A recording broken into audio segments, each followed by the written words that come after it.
Aujourd'hui, on va s'intéresser à un texte absolument incroyable, un poème bouddhique du 7e siècle qui s'appelle La Marche à la Lumière. En sanskrit, ça se dit Bodhicharya Vatara. Un nom un peu compliqué, je vous l'accorde, mais l'idée derrière, vous allez voir, est lumineuse. Alors, imaginez un instant. Et si, dans un poème écrit il y a plus de 1300 ans, se cachait le secret pour mettre fin à toute la souffrance? Ça paraît fou, non? Et pourtant, c'est exactement la promesse, l'ambition folle de ce texte. Bon, ce fameux titre, Bodhicharya Vatara, qu'est-ce que ça veut dire au juste? En fait, si on le décortique, c'est assez simple. Karya, c'est la marche, la pratique, le chemin qu'on emprunte. Et Bodhi, eh bien c'est le but du voyage. La bodhi, la lumière. Attention, il ne s'agit pas juste d'une sorte de connaissance intellectuelle ou d'un éveil pour soi tout seul, non, c'est bien plus que ça. C'est une charité parfaite, un désir, mais un désir brûlant, intense, de soulager la douleur du monde entier. C'est vouloir devenir un remède pour l'humanité.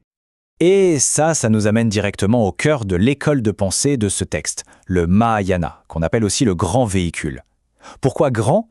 Parce qu'à la différence du petit véhicule, le Hinayana, qui vise le salut individuel, le Mahayana, lui, a une ambition démesurée.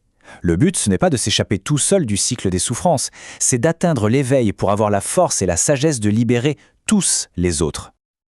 Ok, mais alors qui a bien pu écrire une chose pareille? Qui est cet esprit brillant derrière ce poème? On va s'intéresser à son auteur, un personnage assez mystérieux, Shantideva. Et vous allez voir, sa vie est aussi incroyable que ses écrits.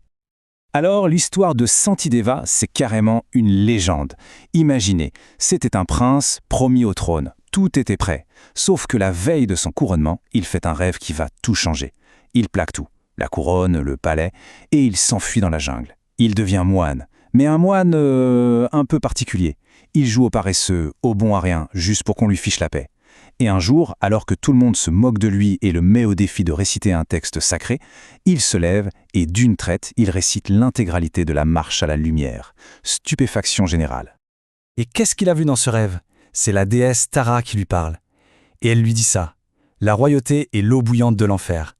C'est cette eau qui servira à ton sacre. L'image est terrible, non? Le pouvoir n'est pas une récompense, c'est une torture. C'est cette vision qui a tout déclenché, qui l'a poussé à tout abandonner. On arrive maintenant au joyau du poème, l'idée centrale, vraiment le concept qui change tout.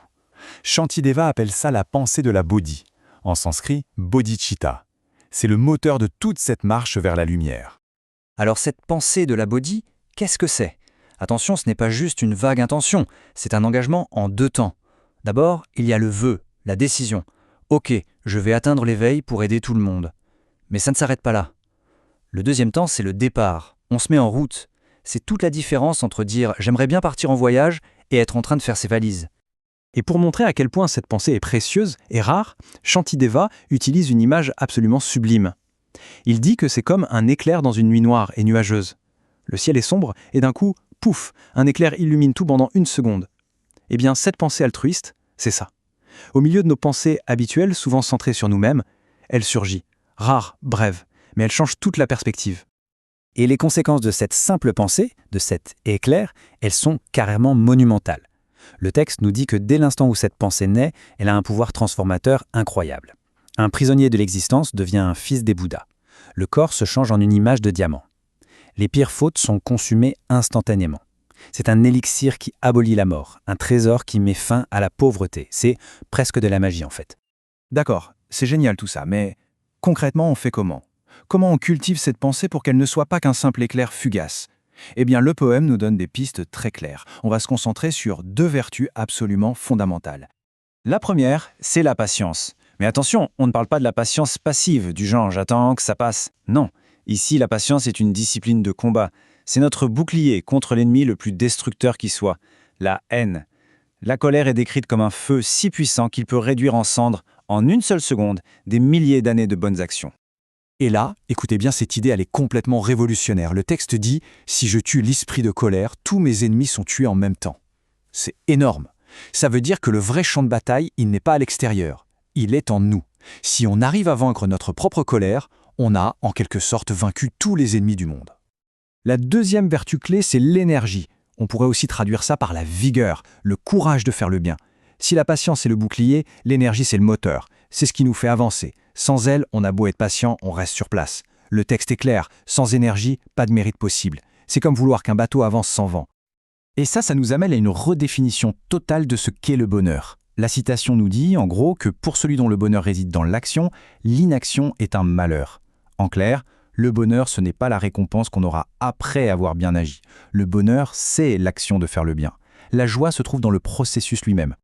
Et tout ce cheminement, toute cette pratique, ça nous mène au point culminant du poème. C'est une série de vœux, d'une puissance et d'une beauté à couper le souffle. C'est la pensée de la Bodhi, exprimée dans sa forme la plus pure. Puissais-je être pour les malades le remède, le médecin, l'infirmier, jusqu'à la disparition de la maladie? C'est incroyable, la radicalité du truc. Il ne s'agit pas juste de donner un médicament, il s'agit de devenir le remède, de se fondre dans l'acte de soigner jusqu'à ce que la souffrance n'existe plus. Puissais-je être pour les pauvres un trésor inépuisable, être prêt à leur rendre tous les services qu'ils désirent? Là encore, l'ambition est totale. Pas juste donner un peu d'argent, mais devenir une source inépuisable pour les autres, être à leur disposition sans la moindre limite. Et enfin, cette dernière image, qui est peut-être la plus belle de toutes.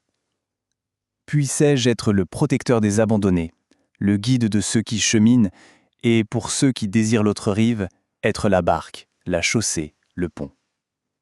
On ne se contente plus d'indiquer la direction, on devient le passage lui-même, le pont sur lequel les autres peuvent traverser en sécurité.